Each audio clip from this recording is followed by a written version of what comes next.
So this truck, it's sitting here idling. So 92 Dodge Cummins. Once again, bone stock, nobody's messed with it. This was custom built, I believe, back when the truck was new. Came out of Southern California. Originally it had been built up with dually adapters, had 36-inch super swampers and fender flares, and was a show truck in its day.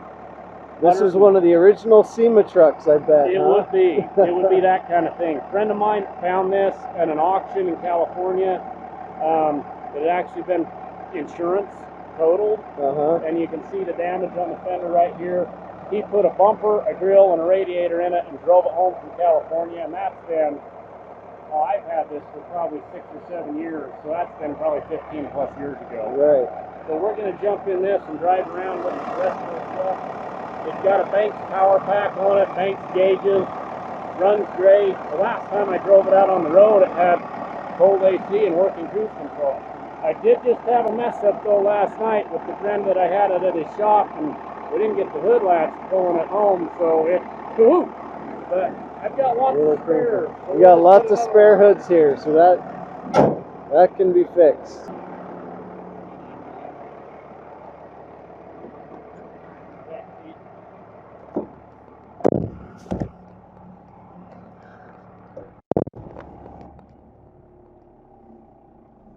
Plenty of room in the back here. Yeah, it's a first-gen mega cab. This truck has 164,429 miles on it. It does work. All the gauges work. Speedometer, odometer work.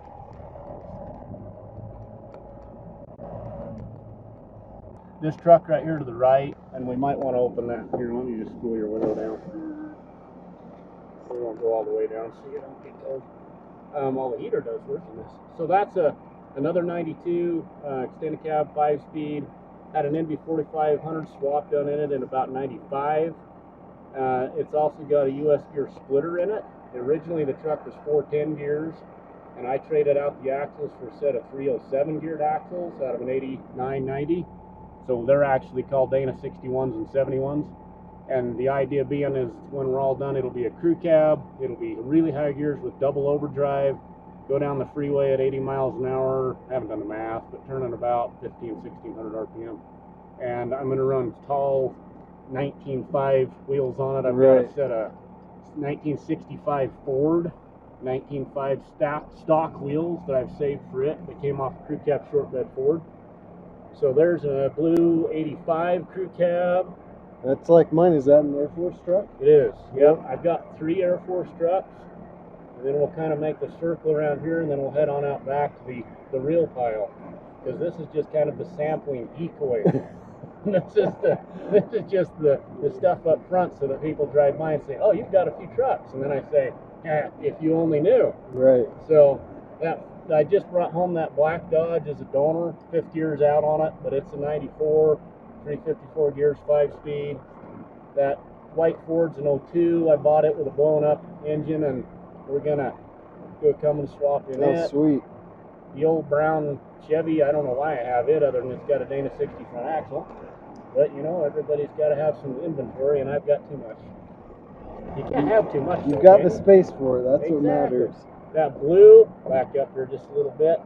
That blue F600, that's a 74, if I remember right. Ford F600 crew cab.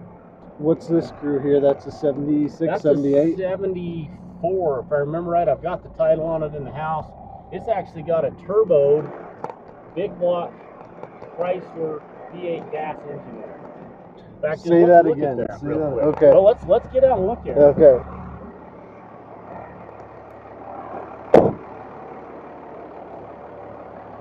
So this, if I remember right, it's a 74. It's a crew cab, obviously, and it had probably back in its day this big block turboed. Right here it says RV Turbo off to the side here.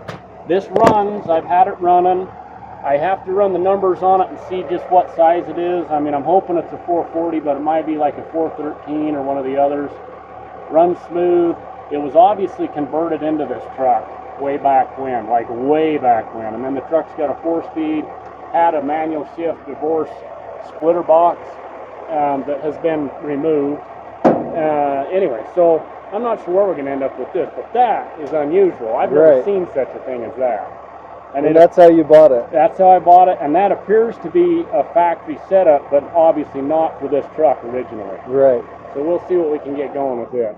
This bus was, my dad was on the search and rescue for our county for a long time, flew their plane for him and everything, and one day I was up sitting on the south slope of the Hyuinas elk hunting with a friend of mine from Texas, and my dad calls me on my cell phone way back when it was, you know, one of them little flip phones, a stupid phone instead of a smartphone, but I think they're all kind of stupid, and says, hey, I'm sitting here at search and rescue meeting, and they're going to put up this bus on silent auction, and they're also going to put up the 1954 Dodge flat fender power wagon ambulance that they had. That was still all set up, had all the cots in it, all the medical stuff in it, excellent shape, and it had supposedly only been sitting for about 3 or 4 years.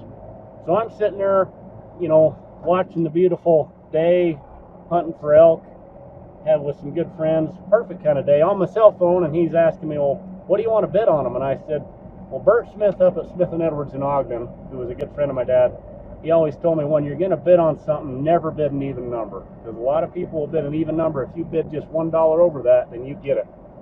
So I bid $277 on the bus and $777 on the ambulance, and I got them both. Wow. And then the downside was that darn ambulance, that engine was froze up solid. I could not get it to move. I couldn't get it to turn. I tried every trick I knew. But the bus turned out, huh? The bus I drove home. The ambulance turned out too, because I ended up selling it to a museum in Salt Lake City for 3 times what I paid for it. This white delivery van, you had a 4B Cummins in it, BT Cummins, I should clarify.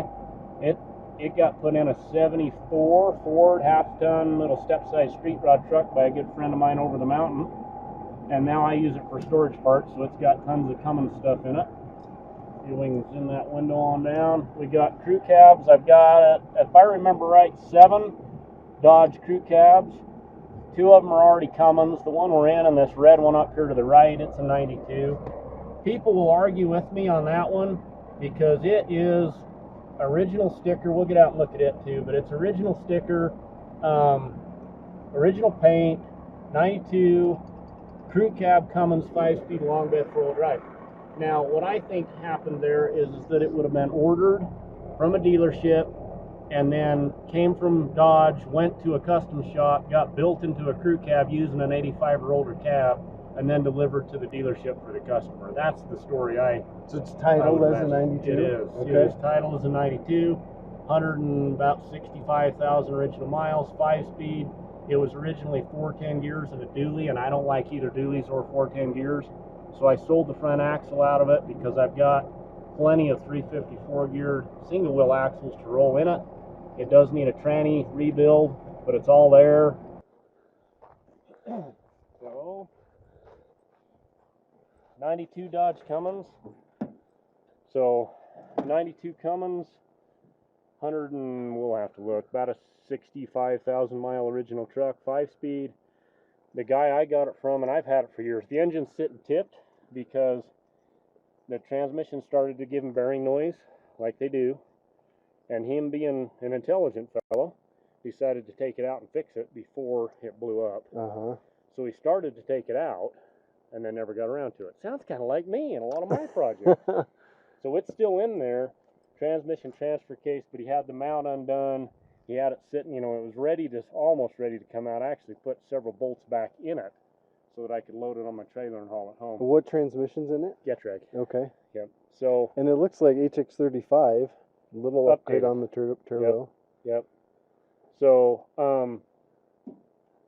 that looks like the only thing that is not stock on this, though. And once again, still has the, you know, factory cover. Let's see if it's still got the cap. Not on the power screw. Not on the power screw, but it's still got the smoke screw cap. Yep. I've obviously never driven this one myself. Originally dually and 410 gears, and I don't like either one, so I sold the front axle. Has flex steel seats, obviously needs to be gutted and freshened up, have a redo, but really pretty interesting truck. Oh wow, look at the headliner. once again, this one and my blue one are the only ones that I've seen that have headliners. Right. All the other crew cabs And I've this dealt has with, trim for everything. And people keep saying, you know, they'll talk to me on the phone about this, and they'll be like, well, you know, I obviously, you know, sometimes they're polite enough to not be openly skeptical, but quite often they're openly skeptical, and I just tell them, well, come and look. Right. Come and look at it. No, this has... So I think what it was, that will open. I think what it was is, you know, an ordered truck. It's kind of like a Centurion package. Yeah. Almost. Yep. Very similar. Ordered, goes to the company, they'll build it out, and and then comes back to be picked up at the dealership by the buyer. Yep. By who ordered it. And it is 163,250 on the odometer. It's right about where mine's at. And it does have some bubble rust, you know, on the back doors. You know, it's bubbling paint. Nothing, I think, that's any kind of structural through. Right. But it is. I mean, it's time to save it while it's still readily savable. But rocker panels, cab mounts, cab corners, that's all really good.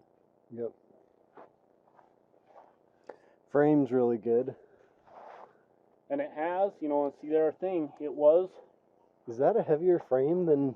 It is. That's a 1-ton frame. Right. Because this is a 1-ton truck. It's a 350. Okay. So dually wheels. This is a narrow dually Dana 70 rear. And it was lengthened. If you look, man, it's right up there. But you can see that? Yep. So it was lengthened, but to me, it was obviously done with original frame rail, all perfectly matching. And perfect 45s. Yeah. Boxed. It's plated, boxed. It's cut at the 45 degrees. It's professionally done. Yep. Really pretty cool. Not hacked together. Original setup. And I've got a clear, clean title on it. And obviously plenty of axles and stuff to make it a single wheel 350. And that's original paint. That's nice. So whatever that full story is, it's an interesting one.